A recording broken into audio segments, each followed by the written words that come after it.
Welcome to Art and Soul, Pavilion Perspectives, presented by Photo Art Pavilion, where I go beyond the frame to meet the artist behind the lens. I'm Jessica Lempin, co-founder, co-owner of Photo Art Pavilion, and today we're diving into the stories, travels, and sparks of inspiration that shape the work of our featured art photographer.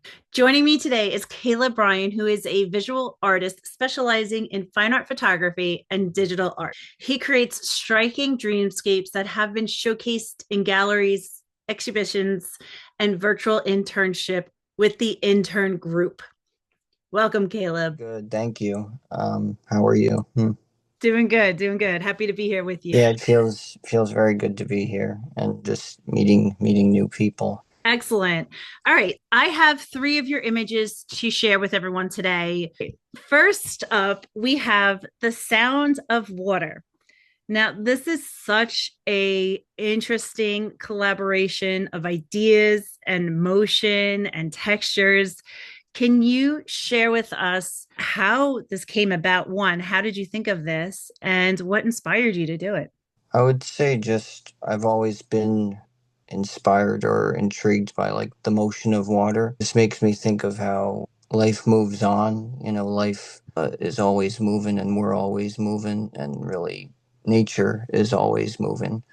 So, and I've just, being around an environment or environments with like water, especially like waterfalls, gives me a sense of movement. It gives me a sense of stability and just like peace. I've decided to capture a close up of like water. Combining it with this, portrait of a woman just provokes like a sense of serenity, basically.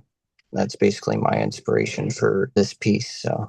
That's fantastic. It's such a dynamic visual experience, really. I love how you softly allowed her features to be in it for her face to give her that personality, if you will, or that connection to humanity, and then just the flow and textures of the water. It's a really interesting collaboration of ideas, really.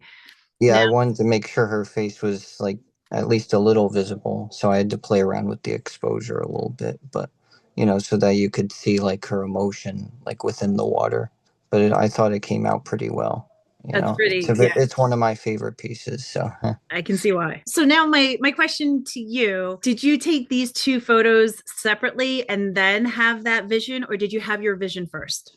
I pretty much just took these two photos separately and kind of just decided, hey, I combine them together. Just the way it turned out was just like, oh, I gotta use this photo in my collection. So Being able to have the images and then the inspiration to put them together and create that message. So it's really interesting. All right, are you ready to jump into the next photo? yes, There we go. All right. The next one is The Wanderer. This is such a chilling image, too, if you will. I love the mood you're setting here with the tones within the face. It's embodying wandering, which I absolutely love. And to have your character in there and your positioning is very, very interesting. And I love the drips. It's like you're wandering outside of your proposed frame, which is really cool too. Can you share with us putting these elements together? How did you get to that stage? as this being one of my favorite works, what I like about it the most is like the solitary tree that you see on the left here as like a gateway into like the abyss of mist. But you can see the lake still, but there's yeah, I experimented with the exposure on my iPhone to almost make it look like you can't see the other side, which is kind of haunting, enough for me. I wanted to take it further by like adding ghostly element. So and then I illustrated that little silhouette into the picture you see there. That would make it look like him walking on the water and disappearing like into the mist. Lastly, I wanted to like create more of like an inner landscape to complete that feeling of introspection. Had digitally painted that little mysterious silhouette portrait with the paint falling down there to complete the photo, and so the Wanderer was born. Fantastic. And I love your placement. So comparing from the other image you shared with us, you didn't have like the face features. And it's such a mystery to it. And having the clouds sweep from the lips and the jawline down just pulls you in even further into the scene. And then I'm loving how the tree is in like the area for your hair, and then it kind of goes off into the background as well. It's Yeah. definitely a really interesting layering that you did. And you can definitely tell that you took time to figure out where the best placements are for all of these elements. And it's such an intriguing capture. Yeah, I just really love the solitude of the scene. I really love it. Excellent. All right. I am going to jump over to your next image that you're looking to share with us today. And it is a place for autumn. Is this the same lake as the other scene? No, this was Okay. actually a different lake. Yeah. Just putting two together. Sorry. Well, anyway, I love this scene too. It looks like such a great moment you had here of just calm and serenity. Your placement for your horizon is great, and the colors, it really is a nice overall composition. Do you want to share the story behind this location and this moment? Definitely. What I like most about this photo is that it has just the whole feeling of autumn. Autumn is, being one of my favorite seasons. So I currently live in the Pocono Mountains in PA. Okay. And anyone that has lived in the Poconos or has visited it has said, like, this is one of the most beautiful lakes to visit, like, in the fall. So I got up early one morning and decided I would catch a sunrise. I was still learning about mobile photography at the time, and it had been a long time since I caught a sunrise. I'm usually not like a morning person or early riser, but I just had that, feeling of going out. When I first stepped into this area where the lake was, it was just, the world felt calm. You could just breathe. There was that sense of serenity, like you said.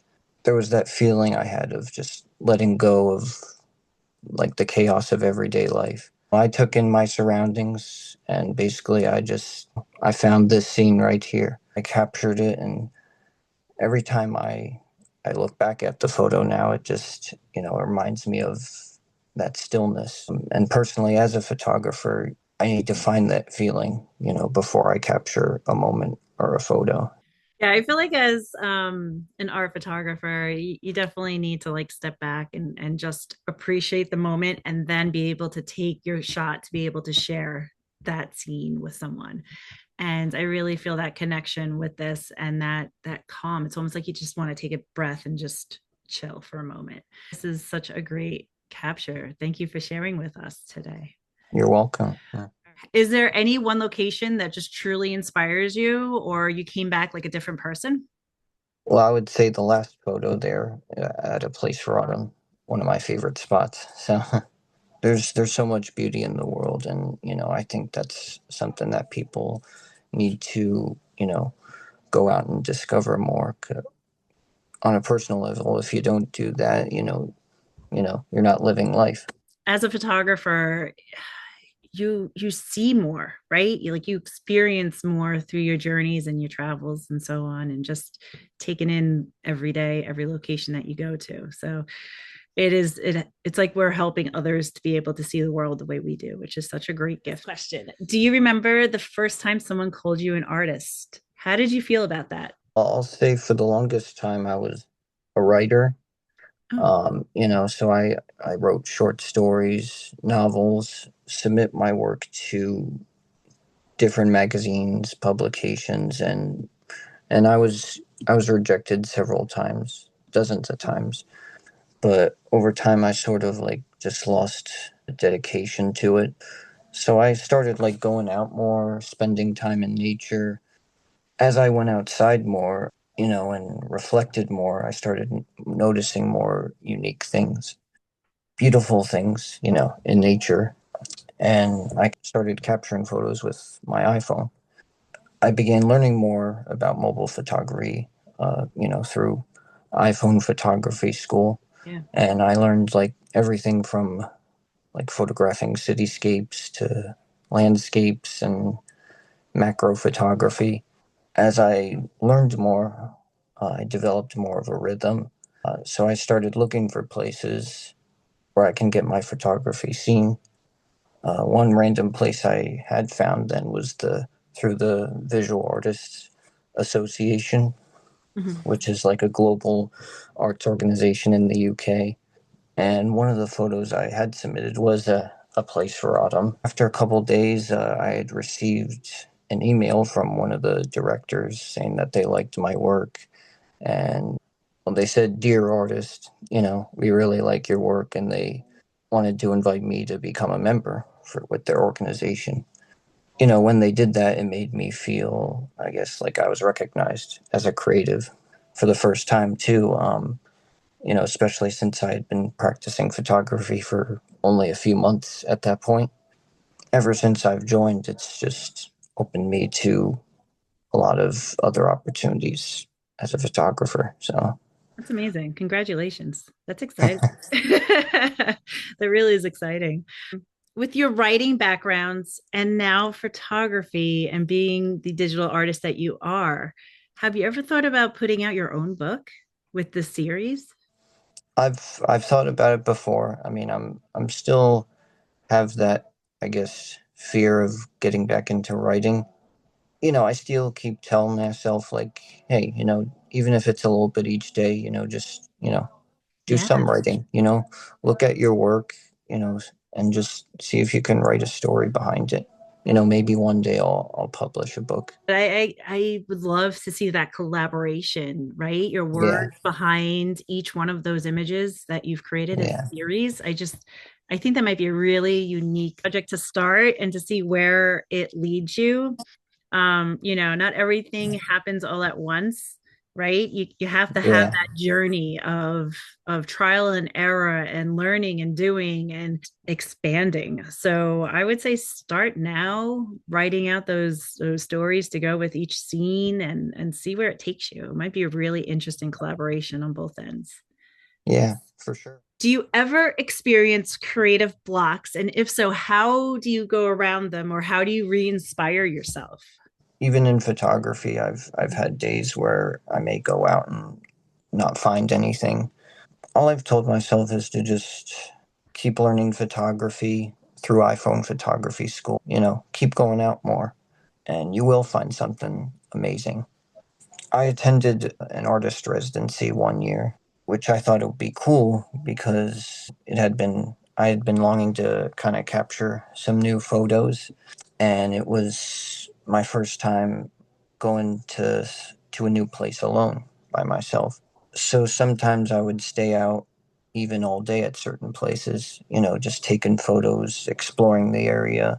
And I always found something eventually. I think doing something like that can be a dream job for me. Like as a travel photographer, being out exploring all day. I feel the more I do go out and capture, the more I fill my mind with ideas. Yeah. Excellent. All right. So really it's getting out creates more excitement for you to be able to create and do. So that's really cool. But I think this was a really cool chat and to be able to see you and hear your words behind your art, I think is a huge way to connect with the art and the artist. So thank you so much for your time Yeah. today.